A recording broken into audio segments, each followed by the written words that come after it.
All right, y'all, welcome back to the show. Our next guest is Yousaf Butt. He is a nuclear physicist and serves as a scientific consultant to the Federation of American Scientists in D.C. Welcome to the show. How's it going? Very well. How are you? I'm doing great. Appreciate you joining us today. Everybody, the piece in the national interest is called Debunking the Missile-Defense Myth. And, of course, we talked earlier in the week with Ray McGovern about the Russian threat, which he didn't take very seriously, former CIA Russia analyst, actually, that they would actually do some kind of preemptive strike on our anti-missile missiles going into Poland. He said, don't worry about that. They know it's all just corporate welfare anyway, and they're not really too worried about it working either. So that was good news. But then also there was this report came out by experts who were saying that this entire theory of Star Wars missile defense is really just as corrupt now as it was in the 1980s. Is that basically right? Yeah. The architecture of the system that's being planned is called a mid-course missile defense.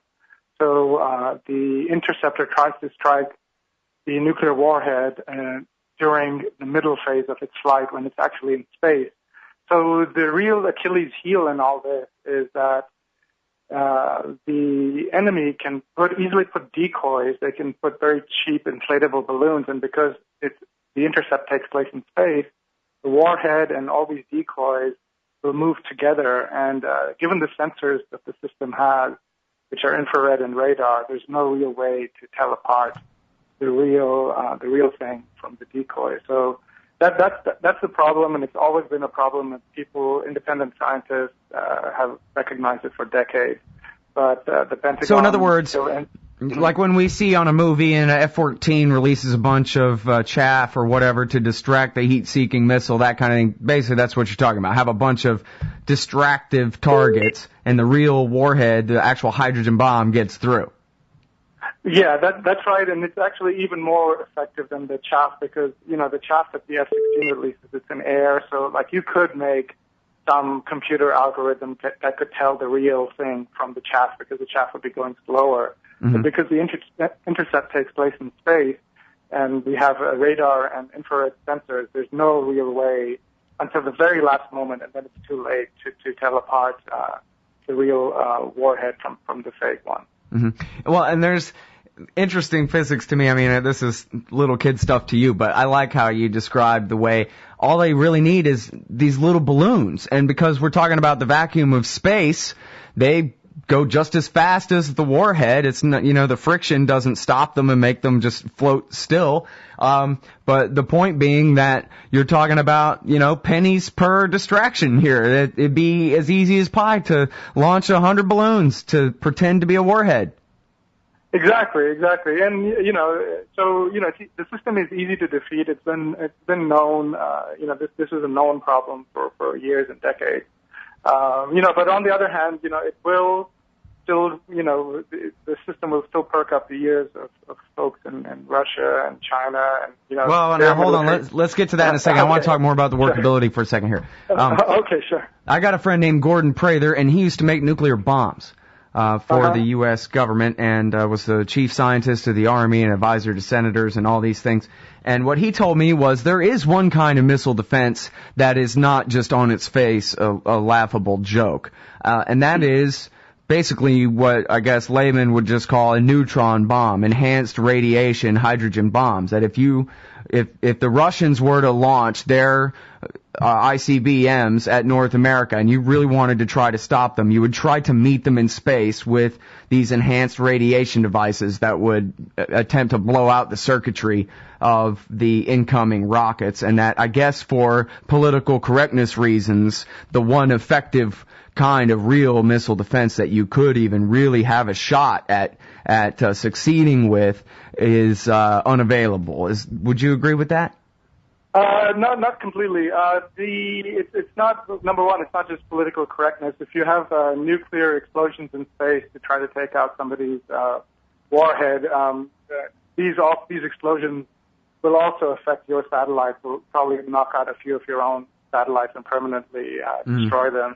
Mm-hmm. So there's other reasons not to do this. But I would also disagree with the fact that that's the only real alternative. And now Ted Postel at MIT, who I've worked with previously, has suggested a boost phase system where you try to place your interceptors close to the countries of interest. So, you could make it in South Korea or on ships off of North Korea, and then...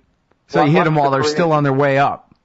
Exactly. When the, you have a hot exhaust to chase for, it's before they've released their decoys. So, well, that was the theory of the airborne laser, right?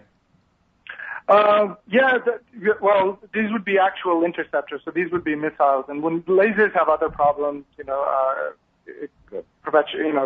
propagating through the atmosphere and defocusing and the clouds, etc. So, plus if you have a 747 that's loitering around an enemy country in wartime, it's probably a pretty easy target. So there's problems with the laser system too. And I'm not saying that the boost phase defense is something we should do, but it's something that's potentially workable if we wanted to go down that road. Mm. But on the other hand, though, the system that they're working on now, basically, well, let me ask you this: if it wasn't for the countermeasures, do you still think it would work, hitting the ballistic missiles on the way in? Well, I mean, what's the difference? Why should that be more difficult than chasing one on the way up, for example? Well, chasing on the way up, at least you have a hot exhaust to chase for. So and you have a big rocket. Now that's a much easier target than chasing a cold warhead in space, which is much smaller, much colder, and harder to speak for. Right. But the other problem, let's say, we didn't have this problem with decoys for whatever reason. The other thing is the enemy knows what defense you're setting up, so they will stockpile more missiles. The system is never going to be 100% effective. We'll always assume that some of the missiles will get through. So, it's not really going to change our strategic calculations with respect to Iran or North Korea. It won't be suddenly our comfort level will go up to 100%. Even if we set up this system, assuming these countries get nuclear ICBM, we'll still be deterred. We won't hang our hat up and say, we're perfectly protected. So it's even in the best case scenario, it doesn't give you a full warm fuzzy feeling. Mm-hmm. Yeah, I thought that was a very important point in the story where you say, the excuse for this usually is it's not about Russia, it's about Iran. We have to contain Iran, and that, under this theory that someday they're going to make nukes over there or something like that. So I think the example, what you were getting at there was they would only have just a couple, and still we would not be satisfied that we had them ringed by a missile defense system. We would still have to maintain every other bit of our containment posture, or whatever you call it, anyway. Exactly. It won't change anything, and if it does change anything, then we're in big trouble because it shouldn't change anything. We shouldn't ever feel that this system is 100% effective because it won't ever be. And if it's really changing the political calculations of our leadership, then we're in even bigger trouble because it shouldn't give us a false sense of security. Mm. And now, would you agree with Ray McGovern that the major overriding concern here with this missile defense system and its perpetuation is simply that there's a lot of public money in it for the corporations that perpetually work on the project? I think there's a lot of intersecting concerns. There's definitely lobbying from the firms that stand to profit. There's this dream of certain far-right politicians that, harking back to Reagan of providing perfect protection, which is a pipe dream, in my opinion. All right, I'm sorry, we have to hold it right there. We'll be right back after this break, everybody, with Yousaf Butt. He wrote this great piece for the National Interest, nationalinterest.org. It's called Debunking the Missile-Defense Myth. All right, y'all, welcome back. It's Anti-War Radio. I'm Scott Horton, and I'm talking with Yousaf Butt, nuclear physicist and scientific consultant to the Federation of American Scientists. And he's the author of this piece at nationalinterest.org called Debunking the Missile-Defense Myth. And now, I wanted to ask you a little bit, unless I guess maybe we were interrupted by the break. If you wanted to finish that thought. Otherwise, I wanted to ask you a little bit about the theory that the Pentagon, or at least somebody in the Pentagon, maybe the ones making the decisions, really are trying to pursue an end to the policy of mutually assured destruction and really gain a overwhelming first strike capability against Russia. And then, of course, even if they don't intend on actually using it, that puts Russia on a higher stage of alert and makes their trigger finger itchier, at least so they say, and I wonder what you think about that. Yeah, let me just briefly go back to what we were discussing before. So you had asked about the interests that are perpetuating the missile defense right. system, and besides the corporations that stand to profit, the certain far right politicians who have this dream circa Reagan era. And I think the third element that needs to be considered is NATO itself. NATO lost its mission essentially after the end of the Cold War, and that huge bureaucracy, unfortunately, is still grinding on. And missile defense comes in and fits very well with, something that they can all cooperate on, they can all hold hands and do feel like they're important and do something. So, in my view, it's a perfect storm of these three powerful interest groups. And is Romania threatened by Iran? Is Poland really threatened by Iran? It's a little far-fetched. So I think and now even some of the European firms are getting in on the action. Astrium proposed to the French government to make a new missile defense interceptor, and Thales, the Dutch radar companies, also interested in supplying upgrades to their destroyer radars. So there's plenty of interest groups, and I wouldn't pin the blame on any one, unfortunately. Right, yeah. Cut enough people in to create a consensus there. But, what you just said, too, goes to really my other question there about, is Iran really a threat to Poland? No. And, in fact, when George Bush said that, it was post-Katrina by that point, and everybody just laughed out loud at him. Everybody knew it was about Russia, didn't they? Well, I mean, I wouldn't, again, I think it's not about Russia either. I think it's about these three interest groups and sort of a thread that binds them together, Well, but isn't NATO about Russia? Well, NATO is about, at least was about Russia, and now they're trying to invent a new thing. So I don't think they're actually aiming the system with Russia in mind, but it's going that way because of the nature of NATO. So I mean, there is some complications there. But so it's not really about, though, trying to gain that overwhelming first strike capability against the Russians? I wouldn't say that, because I think everybody understands that the system won't be that effective and will never really live up to its expectations, and that's been shown in even in their own rig tests. Have never really succeeded against tests with countermeasures on them and decoys. Right. So just as long as they don't start believing their own lies, right? Exactly. Which would be actually the thing that I would be concerned with is if Pentagon folks start influencing the political decision makers into thinking that we have a system that protects us, which we definitely don't. Well, now, it was funny because, as you say, you have interest in search of a pretext and whatever. The Russians, I don't know if they were kind of half joking or what they really expected out of this, but they said, you know what, if this isn't about us, why don't we join into the project? And it'll be a whole missile defense system of the Northern Hemisphere. And those talks broke down somehow, I think, because they were not welcome by Britain and America and France, correct?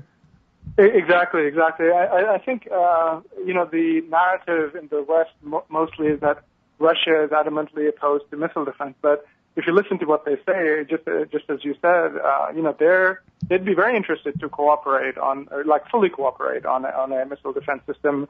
And I was just at the Moscow meeting, which happened a week ago or so, and they again brought up the issue of cooperation, and they'd be happy to cooperate in a fully transparent manner. But NATO doesn't want that either. So the Cold War lingers on both sides, unfortunately. Yeah. Well, I don't know. Just for if we all know it's kind of a shady pretext anyway, what if it was actually used as a pretext to, well, see, I hate to do this. I would rather just have, open trade and private relations. But, if this is a place where we can be closer friends with the Russians by integrating them on a project like this, maybe that'd be a great way to make us better friends than we have been. Everybody's always talking about how we need a reset with them. Right. I think it would be great to cooperate with them, but I'd say if we're going down that road, what we really need to do is, think of systems that work, think of things that increase our security and cooperate on those. Like buying up their nuclear material. Yeah, well, we could do that. We could, we could think up, get their technical experts together, get the technical experts from the U.S. together and think of a system that might actually address the real threat that they face. Cooperation is great, but, just blindly cooperating on an unworkable missile defense is not the way to go, in my view. Yeah. Well, I guess that was really the reason for the Non-Proliferation Treaty, it says anyway, was to help spread the peaceful use of nuclear technology around the world. And it is 2012, which is, the future compared to the past, obviously. And shouldn't we already have a way to use nuclear power to do something besides heat water to turn steam turbines and stuff like that? It seems like you could do some real fancy stuff with nuclear power and create a whole lot of electricity for every town, no? By now? Sure. I mean, I suppose it's possible. But there again, a lot of vested interests have stopped the free market running the way it should. For instance, we have large insurance subsidies for the nuclear energy corporations, so that's a disincentive for them to address their safety issues. Now, if those were removed, perhaps. Some free market agents would come in and think about safer, maybe smaller reactors that could fill in the gap. But what we're essentially doing is subsidizing something that's that's safe for the most part, but when it's unsafe, it crashes catastrophically. So, in short, private insurance would never underwrite nuclear reactors as they are right now. The only reason that they do it is because the government subsidizes it. So I think if we had an even playing field, we'd see a lot of interesting things happen in nuclear and renewables. A lot of innovation might happen. Well, I guess maybe you think just because people hear the word nuclear and they just get scared and they don't want anything to develop further and they don't want it to be any easier for some guy to figure out how to enrich things in his basement and that kind of stuff? Well, I mean, there's definitely a certain stigma to nuclear, but as I mentioned, there's a reason behind that, and so there's potential ways that it could be resolved, but there's structural forces in play right now that prevent innovation in nuclear energy and renewables.